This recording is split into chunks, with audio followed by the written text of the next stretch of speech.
say, what have you seen so far out of Pitt, their quarterback pick? Yeah, so Pickett's, boy, he's a good football player. He's tough. He's instinctive. Throws a good ball. He's a mobile guy. Just plays with a good edge to him and very competitive. Don't know him from Adam, but you can tell all of those things on tape. He's just kind of a baller.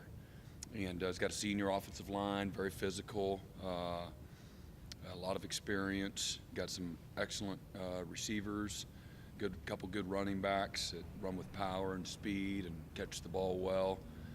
And I know they had a setback down in Miami, but had been playing really good football. And it's a team that plays with grit and disciplined and well coached, and knows how to find a way to win, and have been in some of their losses again, other than the Miami game and maybe Penn State earlier in the year. They're all games that they had a chance to win, and they've won some really tight games too. Whether it's Georgia Tech or Syracuse. I believe it was Duke as well, 54-48 or something. But so a very aggressive team and a tough-minded team. That's kind of who their head coach is. Brett, their running backs had a pretty good couple of weeks leading up into the Miami game. Had that little two-hit monster there. Describe what you've seen with those two guys and what they bring. Yeah, just variety of the runs. They run inside, outside zone, powers, counters, some of the option-oriented stuff out of the quarterback read game, and they had some quarterback designed run. And again, a good blend of speed and power, good explosiveness, patience, instincts, run well behind their pads.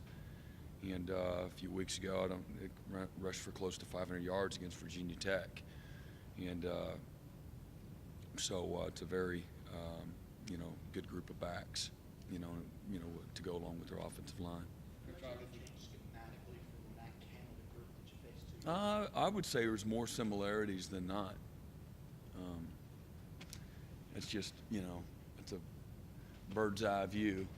They would know a lot more than me, but they still do a lot of the eye candy stuff, and they run a lot of the jet motion with the swapper and, a variety of the formations and whatnot. So they're still doing a lot of those things. Going to run, play action. And have you seen teams have success against them in these recent two games by loading up the box, maybe kind of forcing them? Well, I don't think anybody, just football 101, you got to stop the run. You got to be able to run the ball. You got to win the turnover margin to win games. And so however numbers it takes to stop the run, people are going to commit that. I don't think I've seen anybody on tape say, we're going to be a guy short in a box as a general philosophy watching them play Pitt. And, hey, you might guess wrong, situationally. Maybe on 2nd and 12, your numbers are for coverage, and, they pipe you. But just generally speaking, I think, most of the teams are going to commit as many guys as they need to stop the run. Brett, there's a list of disturbing things from the film review of Saturday's game. What would be top of the list? Well, the things that frustrated you was just some of our alignments, whether we were too deep or we're too wide. We don't have the kind of leverage that we needed to based on the calls. And, that happened enough early to get them into rhythm and put them in scoring position. And then, I think a critical play. So, so those are plays leading up in that, just the first drive. And then we get off the field on 3rd and 7, then we're offsides, and so I think pre-snap we did some stuff, particularly in the first half, that just gave us no chance. Or again, we're covering their fastest guy and we get caught flat-footed. We shouldn't be flat-footed, new wrinkle or not. That's not how that's not what we're coached to do. And some of our alignments were asinine, I wish I had a megaphone or unlimited timeouts, because those were things you saw, from the sideline that you can't do. But those are just a few things. We you got a cover 2 call, and we don't run with the seam route, and the quarterback finds him late across the middle. This is week 12. We got to, those are basic fundamental things that, for whatever reason, not just one guy, just took multiple guys here and there. And some guys played really well, and there's 70 plays that look pretty dang good. And but there was an abomination on those other 10, 12 plays. They made a few plays, too. Give them credit. But we had a coverage. They scored 2 touchdowns late, and one of them, where we just busted the coverage over their best guy. Guy says he had a different signal than everybody else, and that's discouraging, as well. So. Brent, Jamie Davis played really well in light of Trey's injury. Have you heard anything about Trey and his progress and get back to school? He's supposed to be good to go today. Coach, I don't know if there's ever a good thing or a good time for those things to happen, but you've been so dominant over the last 6 games. Is it kind of good to bring your guys down to earth and expose some fundamentals? I mean, our guys have been humble and they've worked hard. We didn't play well. We didn't coach well enough, obviously, and we coached and played well enough to win. We did enough good things to win, and we're not sitting here tooting our horn about it. But you got to have perspective, and thank goodness our offense, completely and totally dominated the game from start to finish, and we needed them. We weren't doing a lot of basic, fundamental, easy things. Again, particularly in coverage, they get a little bunch set early in the game into the boundary, and there's no autonomy about, do I come under the block or do I go outside the block? Against every single buddy we play, against every single practice we're at, every drill we work, you're outside, your help's inside, and we come under and they gain 15. We played so ignorant at times, and where it's just, that makes no sense. And but that's ours, and we have to own it. We got to correct it, and there's enough. There's you said it, but there's a lot more video evidence, and we know who we are. And for whatever reason, we just didn't have them ready to play like we needed to.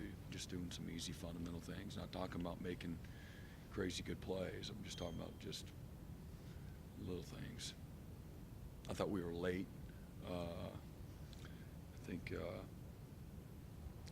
first 40 plays we were lined up, have plenty of time. They were trying to tempo, and I think our guys, everybody structurally was lined up good through our first 40 plays. But I still felt like we were just a little bit not quite as fast as we need to. There's a few adjustments within certain formations and sets that we got to do certain things like you do every week. I thought we were just a little bit, I'm talking 1 second late. So where you can, instead of a 2-yard gain, it should be a 0-yard gain. That's what I'm talking about. Just little details like we, ideally need to be. You said after the game that there were a lot of positives, a lot of players played well. After watching the film, who kind of stood out? And JD obviously came up with the interception. He hadn't produced a turnover in the previous 2 games. Who were some of the other guys? Well, Austin Bryant was our player of the game, and if you look at grades and those types of things, 99, 7 graded well, 42, 90, I think 67 graded pretty good, and can't remember about Niles, and our corners, AJ and Trayvon both played pretty good, and Kendall had a winning grade, but we turned the tight end loose down the middle of the field the first play of the second half, and that's for 27 yards right down the middle, and we can't do that, can't do that. It's too easy, make them earn it, but he really played pretty good, so. Isaiah did a lot of really good things, and he's still grown, improving. Made a bunch of plays, played with incredible effort, and you know, got to do some little things. You know, if you're the flat player, you got to get on the flat. You know, because that quarterback scans the field. He has some time. If you take away that outlet, he has to throw the ball away, or we're going to hit him and sack him. And you know, so got to play with our eyes. Just be more disciplined. Just do those little things. Just get to the flat when you're supposed to play. Find a guy in the flat and then match the guy in the flat. You know, don't look at the quarterback. And so again, this late in the year, you'd like to feel like that those issues are all gone, but they're not yet. And so. We'll work on it. Being as good as your defensive front is, you surprised that only 4 holding penalties have been called this entire season? Heavy for you guys on that. That more of them haven't been called. I mean, I've seen, you know, I don't know. Yeah. Yeah. I'm not surprised with anything. I saw linemen down the field multiple times, way down the field, with the ball being thrown, and that's not called. So nothing surprises me. That's a hard job, you know, calling a game. You think your job or their job's harder? They're both jobs. Hey, but my job. Yeah, we just look at all of us. We got them all. We got a bunch of hard jobs. It always looks easier on the outside looking in. But I was an official for one game, my freshman year in college, and I was an umpire. And I had no training, and I had my buddy. I stayed the night at a friend's house. And I put my contacts on the counter and a couple glasses, and he threw them away. Well, I can't see anything. I got the worst vision, and I had no